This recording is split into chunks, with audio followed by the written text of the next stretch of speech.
নারী জাতি খুব ভয়াবহ জাতি। এই ছেলে, আজ থেকে তুমি কোনোদিন আর কোনো মেয়ের সাথে প্রেমের গল্প করো না। তুমি ধ্বংস হবে, তোমার বাপ ধ্বংস হবে, তোমার বংশ ধ্বংস হবে, তোমার জাতি ধ্বংস হবে। ওকে তুমি চিনতে পারোনি, ও কি জাতি? ও নারী জাতি।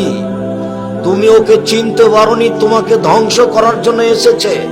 তুমি ধ্বংস হবা, তোমার বাপ ধ্বংস হবে, তোমার বংশ ধ্বংস হবে, তোমার জাতি ধ্বংস হবে, কেউ রক্ষা পাবা না। তুমি ওকে চিনতে পারোনি। আল্লাহর নবী বলছেন, মা তারাক্তু বাদি ফিতনাতান আযারা লিরিজালি মিনান নিসায়ে, আমার জীবনে আমি ছাড়িনি কোন বস্তু যেটা পুরুষের জন্য বেশি বিপজ্জনক হতে পারে নারীদের চেয়ে।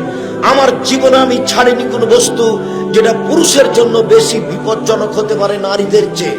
আমার জীবনে আমি ছাড়িনি কোন বস্তু যেটা পুরুষের জন্য বেশি বিপজ্জনক হতে পারে নারীদের চেয়ে। নারী হচ্ছে পুরুষের জন্য সবচেয়ে বেশি বিপজ্জনক বস্তু।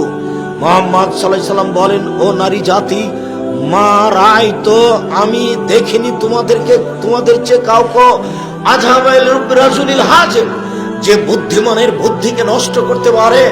তোমরা এমন জাতি যে বুদ্ধিমানের বুদ্ধিকে নষ্ট করতে পারো। ও নারী জাতি, তোমরা এমন জাতি যে বুদ্ধিমানের বুদ্ধিকে নষ্ট করতে পারো।